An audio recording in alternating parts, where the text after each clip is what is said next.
इस लेक्चर में हम आर्डिनो के बेसिक्स डिस्कस करेंगे। मैं इस लेक्चर में कवर करूंगा different types of programming languages, Arduino data types and variable, Arduino code execution and compiler working, void setup and void loop functions, pinboard function, digital write function, delay function and variable scope. सबसे पहले मैं discuss करूंगा languages. तो हमारे पास total 3 type के languages होती हैं। सबसे पहले है हाई लेवल लैंग्वेज, फिर है असेंबली लैंग्वेज एंड लास्ट में है मशीन लेवल लैंग्वेज। सबसे पहले हम जान लेते हैं कि हाई लेवल लैंग्वेज क्या होती है। हाई लेवल लैंग्वेज ऐसी लैंग्वेज होती है जो हमें बहुत ईजिली समझ आती है एंड जिसे यूज़ करना हमारे लिए बहुत ईजी होता है। ऐसी लैंग्वेज के सिंटेक्स हमारी नॉर्मल इंग्लिश लैंग्वेज से मिलते हैं। इस लैंग्वेज के एग्जाम्पल हैं C, C plus plus and Python. उसके बाद है असेंबली लैंग्वेज। अब ये ऐसी लैंग्वेज होती है जो एक पर्टिकुलर माइक्रो प्रोसेसर या माइक्रो कंट्रोलर पर डिपेंड करती है। इसे हम लो लेवल लैंग्वेज ही बोलते हैं। आप डायरेक्टली अपना कोड असेंबली लैंग्वेज में लिख सकते हैं, बट जनरली हम ऐसा नहीं करते। हम अपना कोड पहले हाई लेवल लैंग्वेज में लिखते हैं, जैसे कि सी, सी प्लस प्लस। फिर आप जिस सॉफ्टवेयर में अपना कोड लिखते हैं उसमें एक कंपाइलर होता है। कंपाइलर एक ऐसा प्रोग्राम होता है जो कि आपके हाई लेवल लैंग्वेज को कवर करता है लो लेवल लैंग्वेज में। मतलब यहाँ पर कंपाइलर आपका कन्वर्ट करेगा हाई लेवल लैंग्वेज जो कि सी, सी प्लस प्लस है, उसको असेंबली लैंग्वेज में। अब ये असेंबली लैंग्वेज वाला जो कोड है ये माइक्रो कंट्रोलर को समझ में नहीं आता है। माइक्रो कंट्रोलर को सिर्फ एक ही लैंग्वेज समझ में आती है जिसे हम बोलते हैं machine level language. Machine level language में सिर्फ 2 डिजिट होते हैं, 0 एंड 1। इन्हें हम बाइनरी डिजिट भी बोलते हैं। तो कंपाइलर आपका असेंबली लैंग्वेज को कन्वर्ट कर देगा मशीन लेवल लैंग्वेज में। फिर एक बार आपका कोड मशीन लेवल लैंग्वेज में कन्वर्ट हो गया, फिर उसको हम माइक्रो कंट्रोलर में डाल सकते हैं। तो फिर से समझ लेते हैं इस चीज़ को। तो सबसे पहले हम कोड लिखेंगे हाई लेवल लैंग्वेज में, जैसे कि सी या सी प्लस प्लस में। फिर हमारा कंपाइलर उसको कन्वर्ट करेगा असेंबली लैंग्वेज में, एंड फिर उस असेंबली लैंग्वेज के कोड को कन्वर्ट करेगा मशीन लेवल लैंग्वेज में। फिर उस मशीन लेवल लैंग्वेज वाले कोड को हम माइक्रो कंट्रोलर में डाल देंगे। आर्डिनो को कोड करने के लिए हम यूज़ करेंगे C plus plus language. And मैं आपको एक ही चीज़ सिखाने वाला हूँ जो हमें आर्डिनो को कोड करने में हेल्प करेगी। सबसे पहले हम डिस्कस करेंगे डेटा टाइप्स। आप सभी लोगों को ये पता होगा कि डेटा क्या होता है।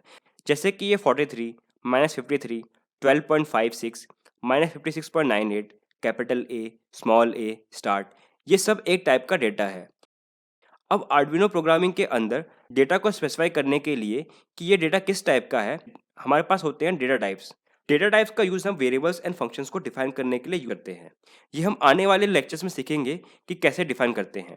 डेटा टाइप्स हमारे पास बहुत टाइप्स के हैं, जैसे कि void, bool, character, unsigned char, byte, int, unsigned int, short, long, unsigned long, float, double, array, word, string char. अभी मैं यहाँ पर सारे के सारे डेटा टाइप डिस्कस नहीं करूँगा, जो इंपॉर्टेंट है वही डिस्कस करूँगा। बाकी के डेटा टाइप्स हम आने वाले लेक्चर में डिस्कस करेंगे। अब हम एग्जांपल लेते हैं 43। हमारे लिए 43 एक नंबर है, बट कोडिंग में आप इसे byte, int, unsigned int, short, long, unsigned long, float, double, इन सब से डिनोट कर सकते हैं।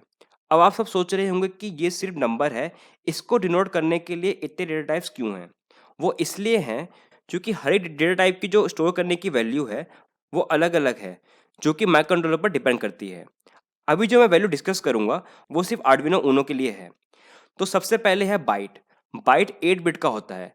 इसका मतलब है कि ये मेमोरी की 8 प्लेसेस लेकर नंबर को स्टोर करने के लिए। बाइट की रेंज होती है 0 से लेकर 255 तक। मतलब आप 0 से लेकर 255 का कोई भी नंबर इसमें स्टोर कर सकते हैं, जो कि होल नंबर होना चाहिए, डेसिमल नहीं। नेक्स्ट है इंट।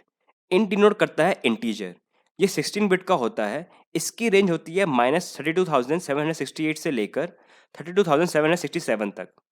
इसमें हम सिर्फ इंटीजर्स स्टोर कर सकते हैं, डेसिमल नंबर नहीं। नेक्स्ट है अनसाइंड इंट। ये भी 16 बिट का होता है। अनसाइंड इंट का मतलब है ये सिर्फ पॉजिटिव वैल्यूज को ही स्टोर करेगा। इस डेटा टाइप की रेंज होती है 0 से लेकर 65,535। आप इस रेंज के नंबर इसमें स्टोर कर सकते हैं। नेक्स्ट है शॉर्ट। ये भी 16 बिट का होता है। इसकी रेंज भी इंटीजर जितनी ही होती है आर्डिनो ऊनो के लिए। नेक्स्ट है लॉन्ग। ये 32 बिट का होता है। इसकी रेंज होती है -2,147,483,648 से लेकर 2,147,483,647। इसमें आप इस रेंज का कोई भी नंबर स्टोर कर सकते हैं। ये नंबर भी इंटीजर होना चाहिए, डेसिमल नहीं। नेक्स्ट है अनसाइंड लॉन्ग। ये भी 32 बिट का होता है। इसकी रेंज होती है 0 से लेकर 4,294,967,295। इसमें आप इस रेंज के पॉजिटिव इंटीजर स्टोर कर सकते हैं। नेक्स्ट है फ्लोट। ये 32 बिट का होता है। इसकी मैक्सिमम रेंज होती है 3.402823 10⁻38 एंड मिनिमम रेंज होती है -3.402823 10⁻38। इसमें आप इस रेंज के सभी नंबर स्टोर कर सकते हैं। इसका यूज़ मेनली हम डेसिमल नंबर को स्टोर करने के लिए यूज़ करते हैं, बट आप इसमें बाकी नंबर्स को भी स्टोर कर सकते हो। नेक्स्ट है बूल। इसकी सिर्फ दो वैल्यू होती हैं, ट्रू और फॉल्स। ट्रू का मतलब होता है लॉजिक 1 एंड फॉल्स का मतलब होता है लॉजिक 0। हम आगे पढ़ेंगे कि लॉजिक 1 और लॉजिक 0 क्या है। नेक्स्ट है कैर। ये कैरेक्टर को डिनोट करने के लिए है। ये 8 बिट का होता है। इसमें आप कोई भी एक सिंगल कैरेक्टर स्टोर कर सकते हैं, जैसे कि कैपिटल ए या स्मॉल ए या और कोई भी सिंबल या अल्फाबेट्स। अब हम वेरिएबल्स के बारे में जानेंगे। हर एक माइक्रो कंट्रोलर के अंदर एक मेमोरी स्पेस होती है। उस स्पेस को एक्सेस करने के लिए हम वेरिएबल्स का यूज़ करते हैं। इसको आसान भाषा में समझते हैं। जैसे कि ये माइक्रो कंट्रोलर है, इसकी मेमोरी स्पेस है 32 किलोबाइट। इस मेमोरी को हम स्मॉल स्मॉल सेक्शन में बांट सकते हैं। अब एक पर्टिकुलर सेक्शन को हम नाम दे सकते हैं ताकि हम इजीली उसे एक्सेस कर सकें। और नाम देने के लिए हम यूज़ करते हैं वेरिएबल्स का। वेरिएबल क्रिएट करने से पहले हमें बताना होता है कि उसमें हम किस टाइप का डेटा स्टोर करने वाले हैं, ताकि मेमोरी में उसकी स्पेस डिसाइड हो सके। आप किस टाइप का डेटा एक वेरिएबल में स्टोर करने वाले हैं, ये बताने के लिए हम यूज़ करते हैं डेटा टाइप्स का। वेरिएबल में डेटा स्टोर करने का सिंटेक्स है, पहले वेरिएबल नेम, फिर assignment operator, then data. Semicolon का यूज़ हम करते हैं लाइन को एंड करने के लिए। अगर आप ये सेमीकोलन यूज़ नहीं करते हो तो कंपाइलर आपको एरर देगा। अब वेरिएबल्स डिक्लेयर करने का एग्जांपल देख लेते हैं। तो मैंने लिखा है इंट, जो डेटा टाइप है, फिर वेरिएबल का नाम जो है पिन, एंड उसमें स्टोर करी है वैल्यू 3। 3 इंटीजर नंबर है, इसलिए हमने इंट डेटा टाइप यूज़ किया है। आप चाहें तो जैसे मैंने ऊपर पहले वेरिएबल क्रिएट किया एंड उसके बाद उसकी वैल्यू सेट करी है, वैसा भी कर सकते हैं।